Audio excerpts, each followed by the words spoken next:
네, 오늘은 어제 이어서 칠성사 안에서의 하나님 자비의 마지막 부분이 되겠습니다. 혼인성사와 병자성사에서의 하나님의 자비에 대해서 배우도록 하겠습니다. 사실 이제 오늘 혼인성사와 그리고 병자성사에서의 하나님의 자비가 끝나게 되면 우리가 여기서 자비신심 강의를 하는 파트를 아주 기초적인 과정들을 세 개로 나누었는데 이제 두 번째 테마 파트가 끝나게 됩니다. 강의를 하면서 좀 어려운 것은 뭐냐면 사실 오늘 이제 혼인성사와 병자성사에 대해서 하나님의 자비에 대해서 강의를 하는데 이 부분을 사실 굉장히 좀 압축해서 할 수밖에 없는 그런 아쉬움이 좀 없잖아 있습니다. 보통 강의를 하다 보면요, 사람들 얼굴을 쳐다보고 하는 거하고 그리고 카메라를 보고 하는 거하고는 전혀 다릅니다. 왜냐하면 이해를 하고 있는지 안 하고 있는지 얼굴을 보면 표정을 보면 다 나와요. 비단 뭐 강의가 지겨워서 졸고 있다, 또 아니면 뭐 다른 거 생각을 하고 있다 이런 것을 떠나서 이렇게 얼굴 표정을 보면 이해를 하고 있구나, 혹은 이것이 조금 어렵구나, 이런 것들이 그때그때 캐치가 되면 좀 다른 예를 들어서 이렇게 좀 쉽게 좀 더 다른 예를 들어서 할 수가 있는데 지금은 그럴 시간도 없고 그럴 여유도 사실은 없습니다. 그래서 뭐 그렇게 하면 되지 않겠느냐 이렇게 할 수도 있겠지만 그렇게 한다고 하면요, 예를 들어서 혼인성사에서 드러나는 자료 같은 경우는 이 한 테마 주제 하나를 가지고 1시간에서 1시간 반을 해야 되는데 그렇게 하려면은 시간이 되지를 않아요. 그리고 또 이 성시간을 통해서 하다 보니까 토막이 납니다. 시간이. 그래서 그렇게 할 수가 없다는 것을 좀 이해를 하시고, 다음에 좋은 시간들이 오게 되면, 코로나도 끝나고 좋은 시간들이 오게 되면은 이 비역적으로 오셔서 정식으로 비정을 좀 하시면 그때 좀 더 확실하게 되어지겠죠. 더 많은 것을 알게 될 거고, 그러나 그 전까지는 아쉽지만 어쨌든 그래도 없는 것보다는 한번 들어놓으면요, 다음에 들을 때 알아듣기가 더 훨씬 수월합니다. 그래서 이것을 전부 다 뭐 다 이해하고 소화시키라는 것이 아니라 제일 이 강의를 하는 그 가장 큰 목적이 뭐겠습니까? 바로 성사 안에서 하나님 자비를 우리가 미처 몰랐다는 거예요. 그래서 우리는 그토록 감사드리지 말았음에도 불구하고 전혀 감사하지 않았기 때문에 그것의 고마움과 소중함을 못 느꼈다는 거죠. 그렇게 되면은 우리가 준비하는 성사를 준비하는 태도 자체에 큰 문제가 생기겠죠. 그렇게 되면은 고장난 시계처럼 막 돌아가게 돼요. 그래서 그것은 우리에게 영성생활에 있어서 얼마나 큰 손해인지 모릅니다. 정말 예수님과 더 가까이 가고 싶어하는 열망이 있으면 예수님과 더 친하고 더 참 이 시간들, 우리 삶이라고 하는 그 시간은 돌아오질 않잖아요. 1분 1초가 자꾸 흘러가는데 그것을 그 시간 동안을 예수님과 더 가까이에서 깊이 친교를 이룰 수 있는데 그걸로 많이 넘치고 살았죠. 지금부터라도 이 하나님 자비에 대해서 우리가 많이 알아들을수록 더 많이 준비하고 실천할 수 있고, 그렇게 준비가 잘 된 곳에는 예수님과 함께 더 깊은 친구 시간을 만들어갈 수 있어요. 예수님과 이 친구가 깊어질수록 어떻게 됩니까?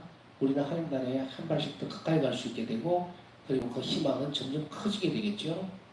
그런데 미국에 살아가면서 이제 의미 없는 삶이 되는 것이 아니라 내가 가야 될 천국이 어떤 곳인지 뚜렷하게 알게 되고, 우리는 그 기쁨으로 남은 시간들, 우리 각자에게 남아있는 이 세상에서의 삶의 시간들을 잘 준비할 수가 있을 것입니다. 또한 동시에 이 땅에서부터 그 복락을 누릴 수 있게 될 것입니다.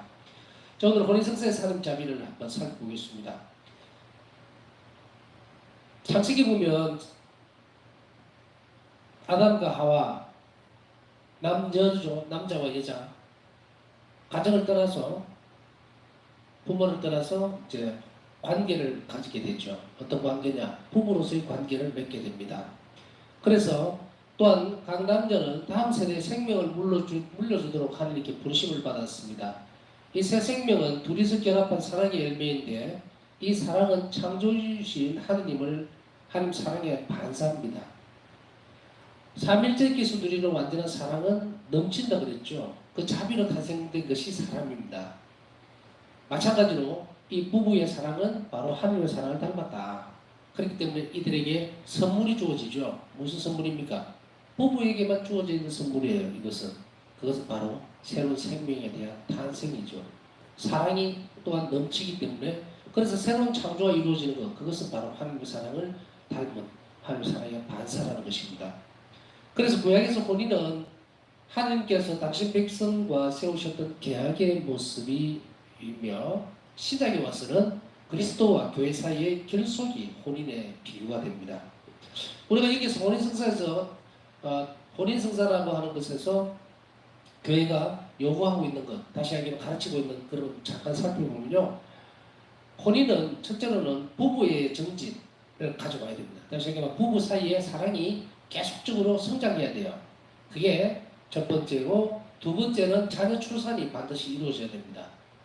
혼인 성사를 내두고 자녀를 출산하지 않는다는 것은 말이 안 되는 이야기입니다. 이 부분에 대해서 오늘날 출산율이 얼마나 저하되고 어떻고 저떻고 그걸 떠나서 이 자녀 출산은 바로 하나님께서 우리에게 주셨던 선물이에요. 그래서 혼인 성사로 맺어진 부부는 또한 관면으로 맺어진 부부도 마찬가지입니다. 성사 안에서 그러니까 혼인으로 맺어진 하나님 앞에서 혼인으로 맺어진 이 부부는 첫째는 항상 부부의 정진을 위해서 애를 써야 되고 두 번째는 자녀 출산을 해야 합니다. 그렇게 함으로써 사람의 창조 사업에 적극적으로 동참을 해야 되는데 아까 얘기했듯이 이 자녀 출산은 그냥 개인의 욕심이나 육적으로 난 것이 아닙니다. 하나님 사랑의 반사예요. 그래서 두 사람의 사랑의 결실로서 출생이 이루어지게 된다는 것. 그다음 세 번째는 자녀 교육입니다. 출산만 했다고 해서 끝나는 것이 아닙니다. 혼인 안에서 들어있는 의무들은 바로 자녀 출산뿐 아니라 교육에 대한 것, 이 세 가지가 들어가 있다는 걸 잊지 말아야 합니다. 소홀히 해서는 절대로 안 되죠. 또한 혼인성사에 있어서는 혼인을 하는 부부는 첫째는 일부일처제죠. 일부일처제. 한 남자와 한 여자의 혼인은 연속적으로 가야 합니다. 그래서 일부일처제고 두 번째는 혼인의 불가해소성입니다. 혼인은 절대로 하나님께서 맺어주셨으니 그것은 사람이 갈라놔서는 안 된다. 자, 요거 이제 이렇게 정도만 보고요. 혼인 성사의 의미에는 우리는 가나의 혼인잔치에서 살펴볼 수가 있습니다. 그리스도인들에게 맺어지는 혼인은 성사입니다. 이 혼인 성사는 양 당사자가 남녀가 신자죠. 한쪽 배우자가 신자가 아닐 경우에는 관면혼이고 양쪽이 다 신자일 경우에만 그리스도인의 혼인은 성사입니다. 그래서 그것은 예수 그리스도께서 양 배우자의 사랑 안에 현존하시는 표지가 됩니다. 자발적으로 혼인 서약을 해요. 그래서 혼인 성사는 다른 성사와 달리 주례자가 양 당사자입니다. 혼인 당사자가 주인이에요. 주인공이에요. 그래서 남자 신랑과 신부가 스스로 어떻게 하겠습니다 하고 하죠. 그러면 어떤 것을 주례사제는 어떤 역할을 하냐면 정인으로서 역할을 하는 거예요. 이걸 하나님 앞에서 이들이 부부로 되었다라고 하는 것을 정인으로서 하나님 앞에 서 있는 것이고 혼인 당사자는 둘이가 다 주인공이에요. 혼인성사에. 그렇기 때문에 이 둘이가 맺어지는 이 현장의 상황에서는 바로 이 배우자들의 사랑 안에 하나님께서 예수님께서 현존하시는 표지가 된다는 거예요. 이 의미는 무슨 의미냐면 배우자가 서로에게 서로의 사랑을 이렇게 준다, 정려해 준다 그러죠. 사랑을 준다라고 하는 사실뿐만이 아닙니다. 자비로우신 하나님께서는 이 결합에 당신의 사랑을 베푸신다는 것도 의미하고 있다 이 말입니다. 그러니까 혼인 성사로 맺어진 사람들은 다른 어떤 사회원으로 맺어진 사람과 다른 게 뭐겠어요? 그것은 부부가 자기 자신을 상대방 배우자에게 모든 것을 다 줍니다 하는 정리의 의미뿐 아니라 예수 그리스도께서 그 혼인 관계 안에서 당신 사랑을 그 부부에게 특별한 사랑을 주고 계신다. 주실 것이다. 또 주고 있다. 이것이 뭡니까? 이게 혼인 성사만이 갖고 있는 거예요. 혼인 성사만이 갖고 있다는 말은 다른 칠성사에 비해서 이런 것이 아니고요. 사회혼, 그러니까 교회에서 혼인을 하지 않고 사회혼을 해서 사회적으로 부부로 살아가고 있는 사람과 비교했을 때 그렇다는 이야기입니다. 그 사회혼으로 살아가는 그 부부와 혼인 성사 안에서 맺어진 부부의 차이는 예수 그리스도께서 그들을 그 부부의 사랑 안에 깊숙하게 개입하고 그리고 당신 사랑을 나눠주고 계신다는 것이 바로 그겁니다. 그래서 이게 성사입니다. 혼인 성사에서 보여주신 하나님 자비. 그럼 혼인 성사에서는 어떤 형태의 하나님 자비가 드러나는가? 혼인을 성사의 존엄에 끌어올리심으로써 주 예수님께서는 혼인을 성사에로 끌어올리셨어요. 거룩한 일이죠. 성사. 다시 얘기하면 혼인에 이제 예수님께서 그 부부 사랑 안에 존재하시겠다는 거예요. 그래서 성사의 존엄, 그 높은 단계로 끌어올리신 거예요. 그게 혼인 성사에 베풀어 주신 하나님의 자비입니다. 그러면 구체적으로 그 혼인을 해서는 어떤 일이 일어나고 있는가? 배우자들에게, 자녀들에게 사회 공동체에 큰 차비를 보여주시게 됩니다. 그냥 남자가 만나서 살고 있는 것, 사회적인 약속으로서 혼인, 그게 아니라 이것을 품격 있게 하나님의 자녀로 살아갈 수 있도록 높여주셨는데 그것은 어떤 것이냐면 금방 말씀드렸듯이 배우자, 자녀, 사회 공동체에게 큰 자비를 보여주시게 됩니다. 혼인 성사를 한 자비에 그러니까 성사 혼인 자체를 성사성으로 이끌어 올림으로 해서 존엄하게 만들어 주심으로 인해서 배우자들에게는 어떤 자비를 베풀어 주시는가? 혼인 생활은 많은 양보와 포기, 자기 희생적인 것들 이것을 요구하게 되어 있습니다. 이것을 용감하게 견디고 이런 희생이나 이런 것들 용감하게 견디고 부부간의 정절을 유지하며 사랑 안에서 성장하기 위해 필요한 하나님의 도우심을 약속합니다. 혼인성사에서는 그래요. 그래서 부부에게는 이런 어려움들, 부부 생활에서는 어려움이라든지 아니면 희생적인 요구들, 아니면 서로에 대한 정결적인 문제들, 그 다음에 사랑 안에서 성장하기 위해서는 필요한 것이 많죠. 그 하나님 도우심을 약속하고 있는 것, 이게 혼인성사에서 부부에게 주고 있는 하나님의 자비입니다. 즉 배우자들이 부부로서 부모로서 많은 의무들을 수행할 수 있도록 하는 성사적 은총을 제공합니다. 성사적 은총이라는 것은 혼인 성사를 받음으로 인해서 거기에 주어지는 은총을 얘기하는 겁니다. 그러니까 이것이 얼마나 큰 은총이겠어요. 부부가 평생을 살아가면서 너무도 많은 일들에 부딪힐 수가 있습니다. 부부는 부부로서도 살아야 되지만 자녀 출산을 함으로 인해서 부모로서도 살아야 돼요. 그러다 보면 배우자 간의 문제도 있고 자녀들과의 문제도 있고 수없이 많은 문제와 또 난관에 부딪힐 수가 있죠. 그럴 때에 바로 많은 하나님의 특별한 은총을 주시기 위해서 도우심을 약속하고 있는데 그 성사적 은총을 주시기 위해서 본인 성사를 제정하신 겁니다. 그 다음에 자녀들에게 본인의 불변성, 혼인에 아까 앞에서 잠깐 설명을 드리셨죠. 자녀들 입장에서 보면은 이 혼인 성사를 함으로 인해서 부모에게 어떤 약속을 받는가? 바로 혼인의 불가 해소성을 회복시켜 줍니다. 본인의 불변성. 그래서 자녀들을 위한 큰 자비를 보여주시게 됩니다. 이게 무슨 말이냐면 이혼이 되지 않는다라고 하는 이 불변성을 약속해 줌으로 인해서 자녀들은 부모들이 헤어질 수 있는 그런 위험성들이라든지 불안함을 해소시켜주고 있다는 이야기입니다. 이혼은 단지 배우자뿐만 아니라 자녀들에게 큰 비극을 가져주기 때문에 많은 어려움을 주고 가중시키기 때문에 이것을 미리 막아주는 거예요. 그리고 부부간의 정절의 문제에 있어서도 일부 일처제라고 아까 말씀드렸죠. 일부 일처제와 그 다음에 혼인의 불가의 소송 이 두 가지가 반드시 지켜져야 된다. 그렇게 함으로 인해서 자녀들이 안정적으로 부부는 안정적으로 혼인 생활을 하면서 살아갈 수 있게 만들고 자녀들 입장에서는 이런 어려움들, 시대적 어려움에서도 올 수 있고 또 여러 변화에서도 올 수 있겠지만 그러나 그러한 부부의 이혼 관계가 생기지 않도록 안정적으로 살아갈 수 있도록 자녀들을 보호하고 있는 하나님 자비가 이곳에서 나오게 되죠. 그 은총을 제공을 한다는 이야기입니다. 그리고 사회 공동체에 베풀어 주시는 혼인 성사를 통해서 사회 공동체에 베풀어지는 그 하나님 자비는 어떤 것인가? 사회는 건강하고 용감한 시민들을 필요로 합니다. 악에 굴하지 않고 가정을 보호하는 혼인의 약속을 지키는 모든 노력들을 하기 위해서 용감한 그러한 시민들을 필요로 합니다.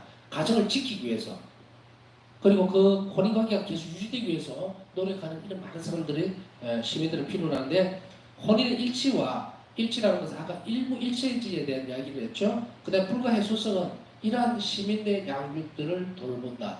건강한 시민들, 가정공동체를 만들어 나간다. 이 말입니다.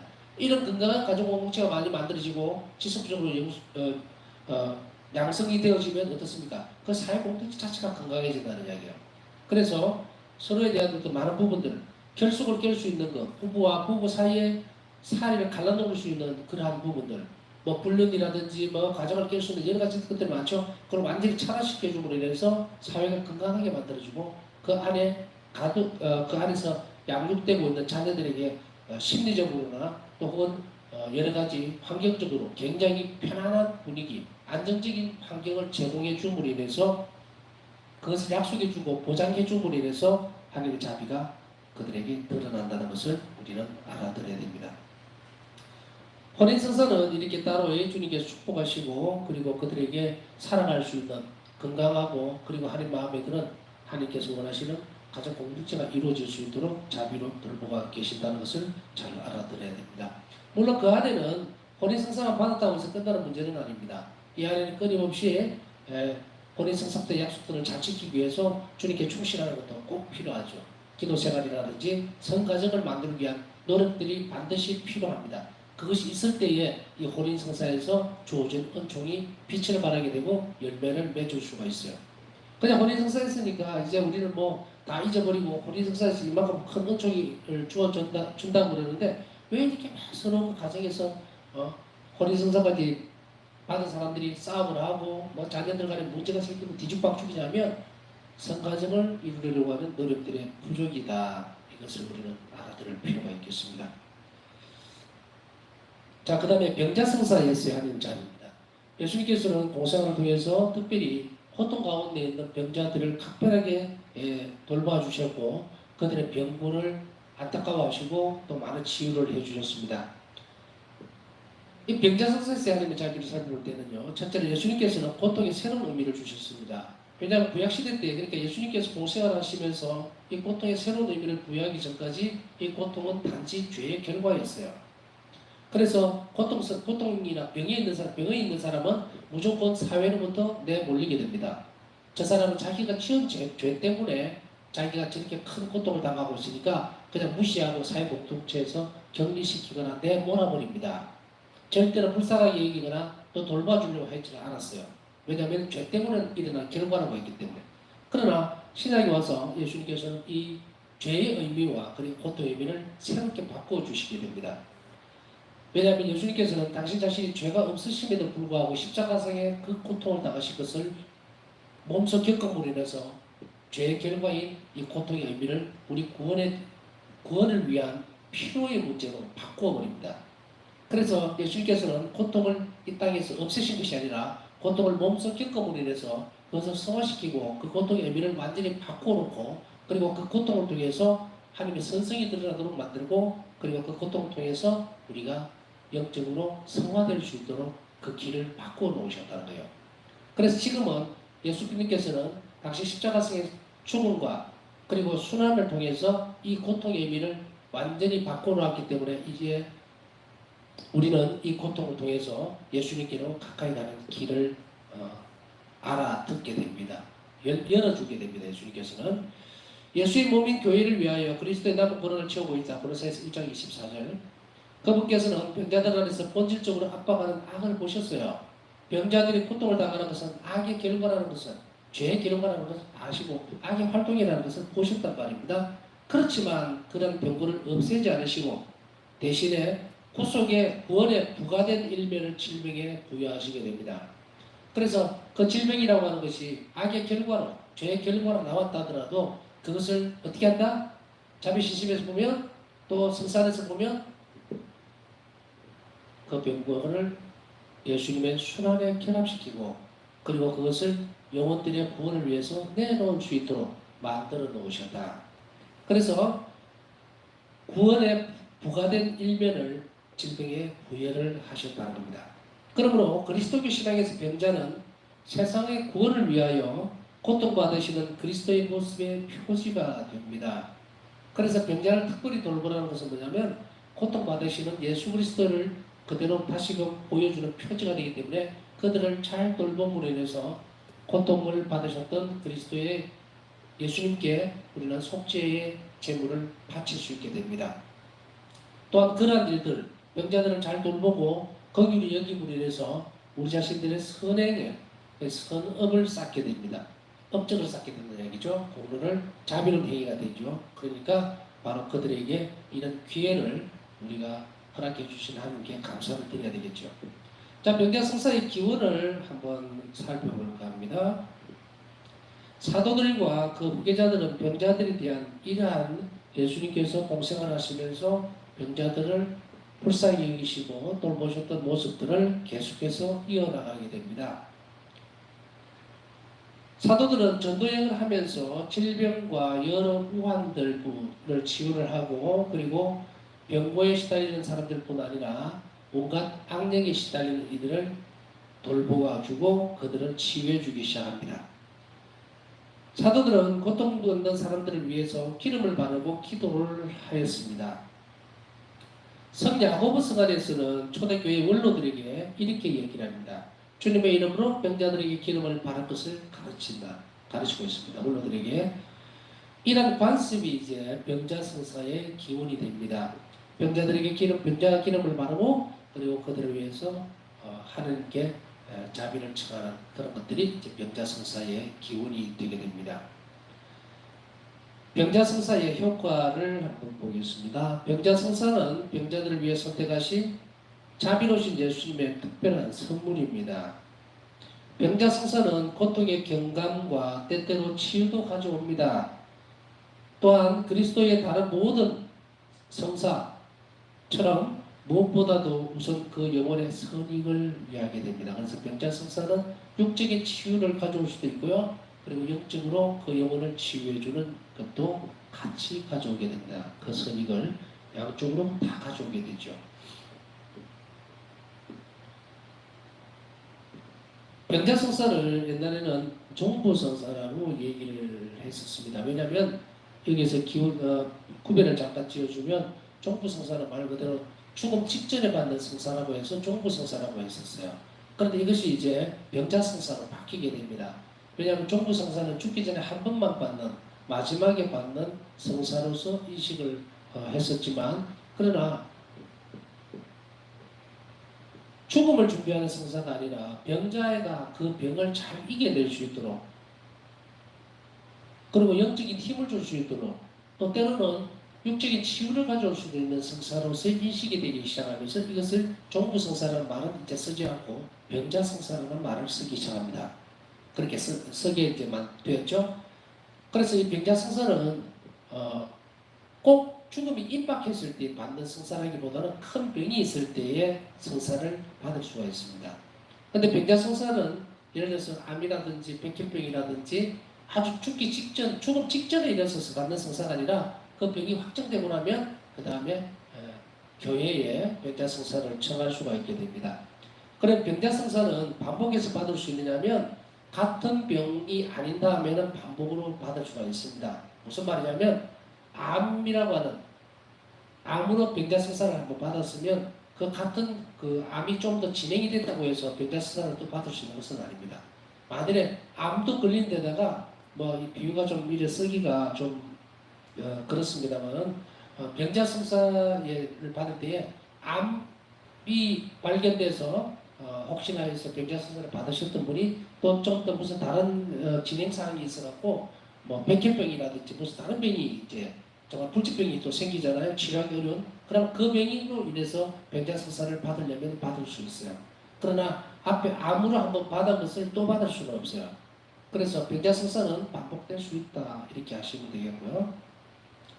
그리고 병자성사 말고 이제 여러분들이 또 병자성사 안에 다른 노자성체라는 말을 또 들어보신 적이 있을 거예요.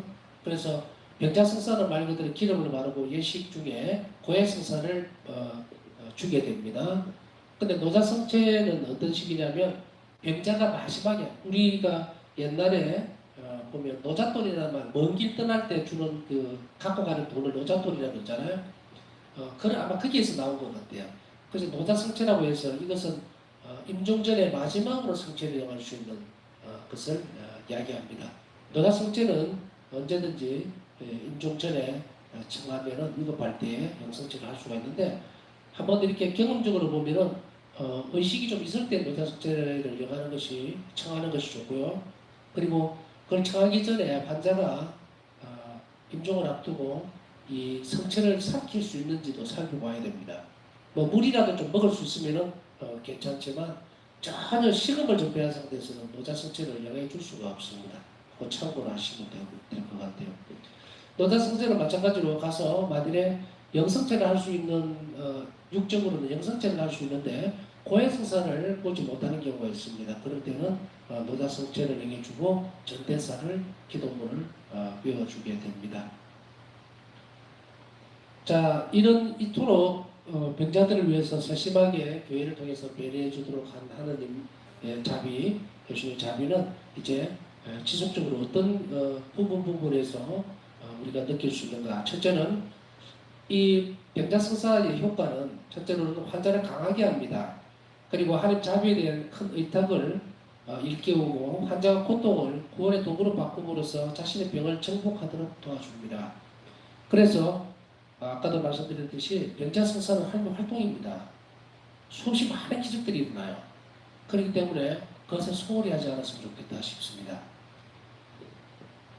두 번째로는 임종을 맡게 된 병자들에게 병자성사는 만일 그 환자가 고해성사를 받을 수 없다면 대제와 소제를 벗어버림으로써 천상영광에 이르는 모자를 그들에게 준비해 줍니다. 그래서 고해성사를 아까 했듯이 가능하다면 병자성사는 의식이 있을 때에 본인의 고해성사를 볼 수 있을 때 하는 것이 가장 좋고요.